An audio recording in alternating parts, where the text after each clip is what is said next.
Hello बच्चों। तो आज हम अपना क्वेश्चन नंबर 10 स्टार्ट करने वाले हैं। 9 क्वेश्चन हम कर चुके हैं पिछली वीडियो में, तो चलो स्टार्ट करते हैं। क्या कह रहा है? Show that A intersection B is equal to A intersection C need not imply B is equal to C. ये कह रहा है कि भाई अगर A intersection B equal to है ए इंटरसेक्शन सी, तो ज़रूरी नहीं है कि बी इक्वल टू नहीं होना चाहिए, बी इक्वल टू सी नहीं होना चाहिए। तो इसको चलो हम ट्राई करते हैं। सीधा अपना एग्जांपल लेके मान लो 2 सेट लेके करता हूँ मैं, आप लोगों को क्लियर कर दूंगा। ये लो भाई, ए इज इक्वल टू ले लिया मैंने एक सेट 1, ठीक है। बी ले लिया 1 2 और सी ले लिया 1 2 3, ठीक है। अब ये बोल देंगे कि सर आपने कॉमन ले लिया इसलिए जल्दी हो गया, तो मैं एक अलग भी लेके निकलता हूँ। 1 ले लिया, एक ले लिया 2 3 और सी सेट ले लिया मैंने भाई 4 5, ठीक है। अब ये देखो A union B, A intersection B, sorry A intersection B क्या होएगा? ए इंटरसेक्शन बी आएगा हमारा 1, ठीक है। और ए इंटरसेक्शन सी क्या आ रहा है? वो भी 1 आ रहा है। अब यहाँ पे देखो ए इंटरसेक्शन बी क्या आएगा? कुछ कॉमन है? नहीं है तो एम्प्टी सेट। एम्प्टी तो होता ही है ना सब में, वो तो सबका ही पार्ट है, पहले बता रखा है। ऐसे ही ए इंटरसेक्शन सी को भी तो हम लिख सकते हैं, ये भी एम्प्टी सेट होएगा। इक्वल तो ये भी हो गए ना दोनों, ये भी एम्प्टी सेट इक्वल और ये भी एम्प्टी सेट के इक्वल। तो अब देखो, और यहाँ पे देखो set B is equal to C है, नहीं है। यहाँ पे भी B is equal to C नहीं है। देखो यहाँ पे सेट के एलिमेंट क्या 1 2 और यहाँ पे क्या 1 2 3, यहाँ पे 2 3, यहाँ पे 4 5, नहीं है ना। तो ये ज़रूरी नहीं कि अगर A intersection B is equal to A intersection C है तो B is equal to C होगा, पर ये दोनों तो इक्वल थे ना। तो यही वो कहना चाह रहा था कि ये प्रूव करो कि ए इंटरसेक्शन बी और ए इंटरसेक्शन सी इक्वल हैं, पर ये ज़रूरी नहीं यही बी इक्वल टू सी भी होगा। इसका मतलब जो हमने प्रूव कर दिया। तो नेक्स्ट क्वेश्चन पे चलते हैं, क्वेश्चन नंबर 11, ठीक है। क्वेश्चन नंबर 11 कह रहा है बच्चों, A and B be set if A intersection S is equal to B intersection S is equal to 5। क्या कह रहा है? A and B सेट हैं यदि if A intersection S is equal to B intersection S is equal to 5 and A union X is equal to B union X from some set X, from some set X. तो show करो, show that A is equal to B है, ठीक है बच्चों। ये show करना है, simple है बिल्कुल। देखो ये तो हमने पढ़ाई है पीछे वीडियो में भी। A is equal to A intersection A union X लिख सकता हूँ मैं, इसके इक्वल ही आएगा ना ये पूरा। देखो ये तो याद ही कर लो आप, मेरी मानो तो ये हमेशा ही आएगा। देखो एग्जांपल ले लेता हूँ मैं, एक ए सेट है 1 2, एक्स सेट है 3 4, ए यूनियन एक्स निकालता हूँ मैं, तो क्या आएगा बच्चों? ए यूनियन एक्स आएगा भाई 1 2 3 4 आ रहा है। अब ये तो इसका और इसका इंटरसेक्शन निकाला मैंने, ए इंटरसेक्शन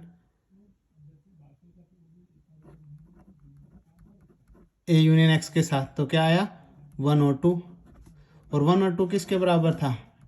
इक्वल टू ए है। देखो है ना, तो मैं लिख सकता हूँ ना, ये सिंपल है। तो अब ये बताओ, अगर ये इसके इक्वल है तो यहाँ पे लिखता हूँ मैं, ए यू एक्स किसके इक्वल था? सॉरी ए यूनियन एक्स किसके इक्वल है? बी यूनियन एक्स के। तो मैं लिख सकता हूँ ना,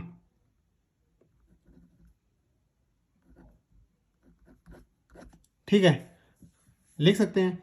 अब यहाँ पे लगा देते हैं हम डिस्ट्रीब्यूटिव लॉ। तो वो क्या होता था, एक बार इससे मल्टीप्लाई, एक बार इसकी इससे मल्टीप्लाई। अरे जैसे मैथ में करते हैं भाई, देखो यहाँ पे मैंने ले लिया 2x + 5, एक तरह से यही है ना, इसके बीच में मल्टीप्लाई, तो 2 के x से करेंगे तो क्या आता था 2 × x प्लस का साइन प्लस का साइन, और 2 × 5 ये आता था ना 2x + 10, ऐसे हो जाता था। अब इसी में भी यही है, ये 2 मान लो, ये स्टार मान लो, ये x मान लो, ये प्लस ये 5, कर सकते हो ना, डिस्ट्रीब्यूटिव लॉ यही तो होता था। अब इसको इसके साथ करेंगे, a × b union a × x, यही था ना।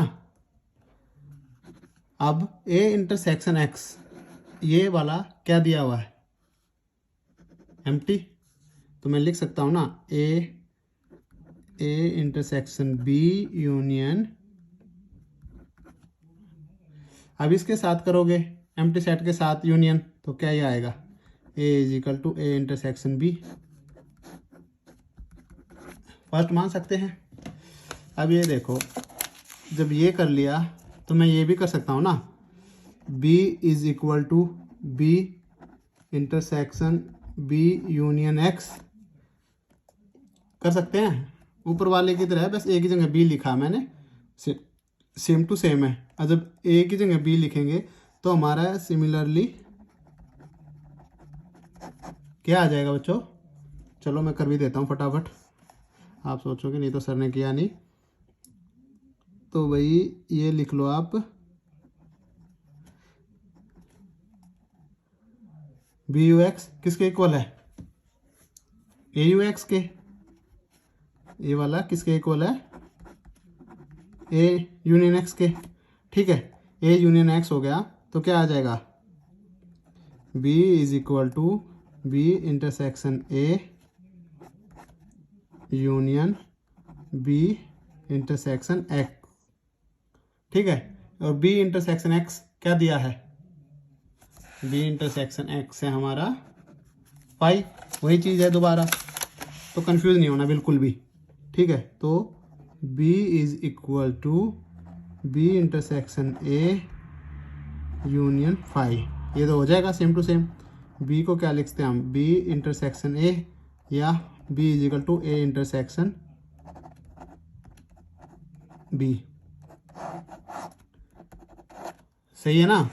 तो तो बच्चों फ्रॉम फर्स्ट एंड सेकंड से हम क्या कह सकते हैं कि A = B, ये हमें बताना था, ठीक है, ज़्यादा मुश्किल नहीं है बिल्कुल भी, थोड़ा सा कंसंट्रेट करना हो जाएगा।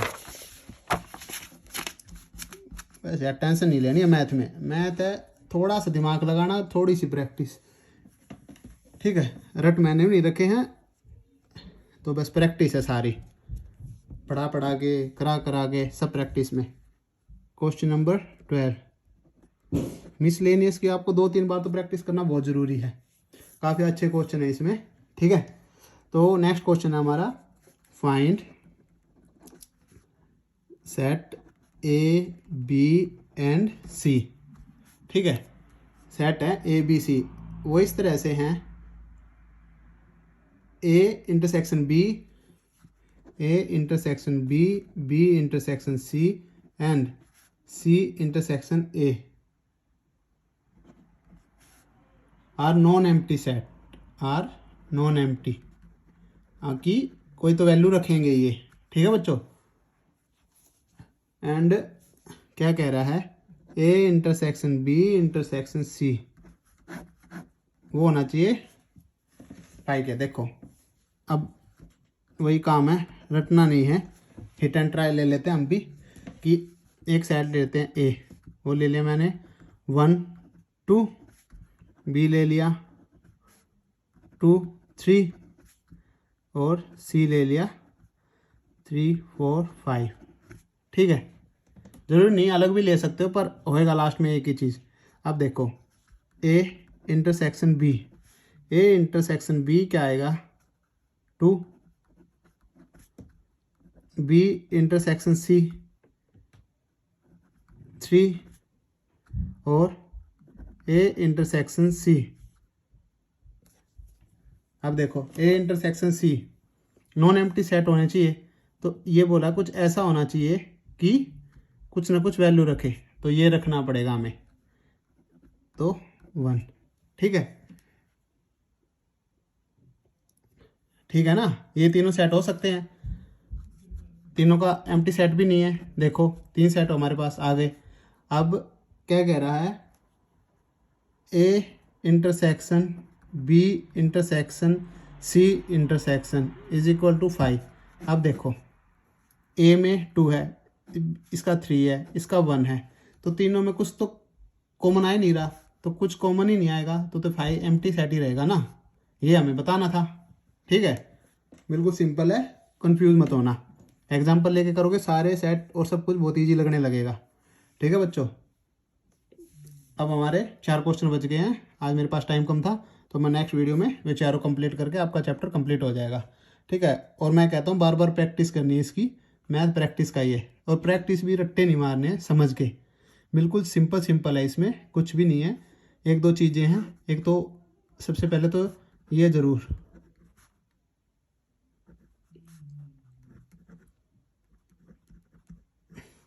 इसको तो याद रखो कि कई बार इसी से हमने बहुत चीज़ें सोल्व करी हैं और आगे करेंगे कि कोई भी सेट का हम उसके यूनियन के साथ जब इंटरसेक्शन कराएंगे तो सेम ही आ जाती है वैल्यू। ठीक है, ये मैंने पिछले क्वेश्चन में दिखाया भी है। और बार बार एक चीज़ और प्रूव करी है कि ये पूछ रहा है A is equal to B, A is equal to B. देखो इसमें नोट कर लो, ये 2-3 चीज़ थी हमारी, हमेशा प्रूव करना आ रहा है, जैसे ए इक्वल टू बी या A union B is equal to B union C, ये प्रूव करो। ठीक है, इस तरह के आ रहे हैं। जब A union B, A equal to B कब होगा, जब A is subset of B and B is subset of A is equal होंगे, जब ये दोनों ए किसका सबसेट होगा बी का और बी किसका सबसेट होगा ए का, तो हमेशा क्या हो जाएगा ए इज इक्वल टू बी। ठीक है, ये याद रखना। अब ये देखो, इसको प्रूव करने के लिए हम क्या करते हैं, इसको प्रूव करने के लिए कोई भी एक्स एलिमेंट है वो ए का भी पार्ट हो और वो एक्स एलिमेंट बी का भी पार्ट हो, सेम एलिमेंट। जैसे example A is equal to है 1 2 और बी इज इक्वल टू है 1 2। अब देखो एक्स एलिमेंट है 1 दोनों में है, ए का भी पार्ट है और बी का भी पार्ट है 1। ठीक है, तो हम कह सकते हैं ना ए इज सबसेट ऑफ बी, और ऐसे इसमें देखें तो ये भी कह सकते हैं बी इज सबसेट ऑफ ए। और जब दोनों प्रूव हो जाएंगे तो क्या कह सकते हैं ए इज इक्वल टू बी, और जो कि हमारा ऑलरेडी है। ये चीज़ सारे क्वेश्चन में मैंने पीछे की है, तो इसको थोड़ा सा एक बार रिकैप कर लेना तो अच्छे से हो जाएंगे सारे क्वेश्चन, दिल लगा के करना। ठीक है बच्चों, मिलते हैं नेक्स्ट क्लास में।